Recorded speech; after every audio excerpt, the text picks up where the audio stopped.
works if the revolution is really led by victims, principal reformers, or generally representative masses. But the problem is, post-revolution states are unstable, and Slarvin and Joseph were clear in pointing out that the power doesn't automatically go to the most moral actor. We say that oftentimes it usually goes to the actor that is most organized. I don't know about you, panel, but just try to imagine what will happen if this relapses in the Philippines.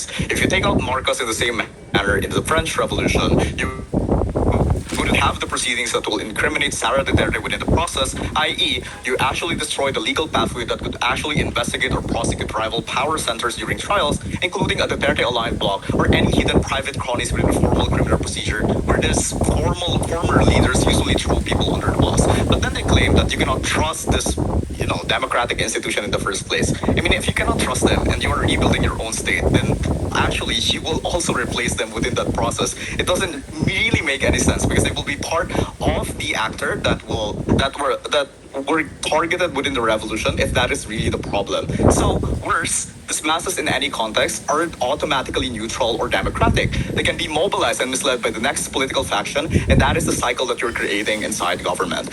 Few key observations then. First, early on under Prime Minister, they failed to, one, understand that this happens after the revolution and not when you are about to take over the government. So this takes alone their claim that this is a strategy to take over the government successfully because the revolution has already succeeded. That's why it's post-revolution state.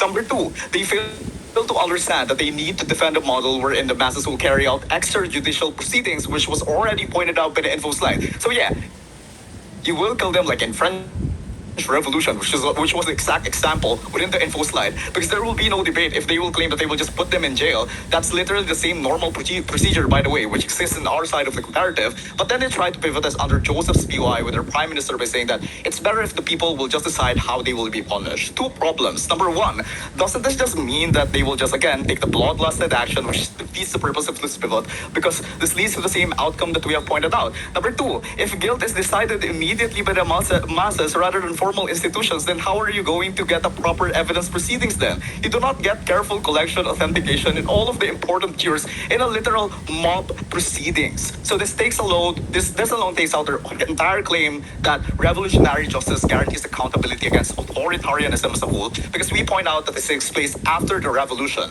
That what are you trying to gain? You cannot change the mind of their supporters when you deal with their problems irrationally, rather than formally pointing out that the atrocities that they have done are really, really bad and it harmed the state as a whole. And you can do that with the formal procedure process that we have pointed out. Like, why are you going to jeopardize your fragile condition as a new state? Especially because I point out that one, former leaders aren't just going to sit there politely and wait to be punished once they know that the revolution is coming for them through extra-legal persecution. Their incentive is to run faster, hide faster, destroy evidence faster, and make themselves much harder to reach. So even under normal proceedings, they will still hide in our side of the house. But the difference is that formal persecution or prosecution creates a clearer arrest, indictment, and a cooperation process. That's literally a protection for them. That's why they ought to cooperate. That's why they will give out evidences. That's why they will take plea deals, for example. So you don't just take out the president, for example. You also do these plea deals for other people that are connected with them, like the cronies, for example, since they are the ones that's going to be literally validated within this process. So I don't really get the substantive meaning and the substantive outcome that our government wants to protect. So prop doesn't have a clean speed. Instead, their model forces a faster pace, rush manhunt, where the new state spends its first moment chasing people in panic instead of building the legal machinery needed to indict them properly and use them to expose the rest of the regime. So it requires faster waste of time and resources where these leaders will obviously hide. But again, you gain no benefit for accountability at all. Number two, then they claim that these leaders need to be taken out as soon as possible because they will do their best to polarize everything. First, this is super unrealistic. How do you think the revolution succeeded in the first place if these leaders do have the capacity to black these actions and protect them? The revolution wouldn't have succeeded if they do have this manpower in the first place and all of the general support and the capacity to polarize, as you have mentioned. Second, I don't think they can, because the fact that they have succeeded or the revolution has succeeded simply means that the general public doesn't support these former leaders at large. So even if they attempt to create a counter-revolution, it's less likely for them to succeed, even at the best case of golf. And third, let's be precise about who can actually mount a counter-revolution. It's not just about the quote-unquote former leaders in the abstract. It's the remaining military loyalists, police networks, and bureaucrats who still have resources after the regime fails. So, but that just proves our side. Like, revolutionary justice makes all of these actors believe that they will be purged regardless of their individual guilt. So it gives them one shared incentive to resist together during these procedures. That's why prompt makes transition harder, because revolutionary justice turns the first stage of the new stage into a purge. So you make violence worse, you make it faster, and you make it harder for you to clean out all of the messes that you will try to make in your side of the house. And also, I point out that after a revolution, the priority should be rebuilding institutions and stabilizing all of the factions left behind. If punishment is extra or legal and controlled by mass anger, that means every faction now has a reason to fear the transition. Like, you have old loyalists that will resist, rival faction will try to capture the process, and moderates will try to refuse to participate. So the new state doesn't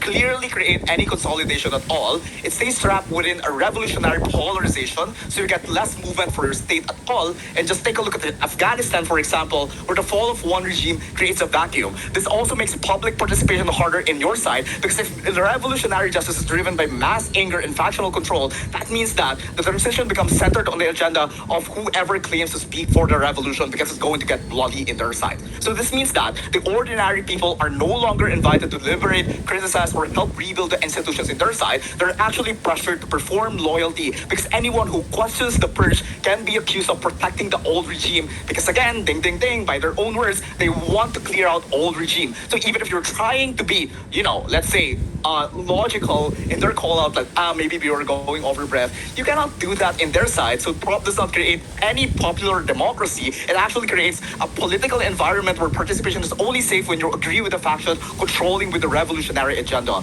Number three, I also deal with their claim of formal institution will not work, because the whole reason people revolted is that all the institutions were corrupt. But does it just prove like why your side is bad? It only proves like you cannot use the old institutions that they are. The obvious solution is to rebuild and create transitional institution first, while its former leaders are detained, secured, and prevented from escaping. So that means you do not have to choose between let them roam free or let the masses punish them immediately, because you can literally capture them, freeze their asset, and create and rebuild these institutions in the first place, which are very important for a fragile post-revolution state at the end of the day.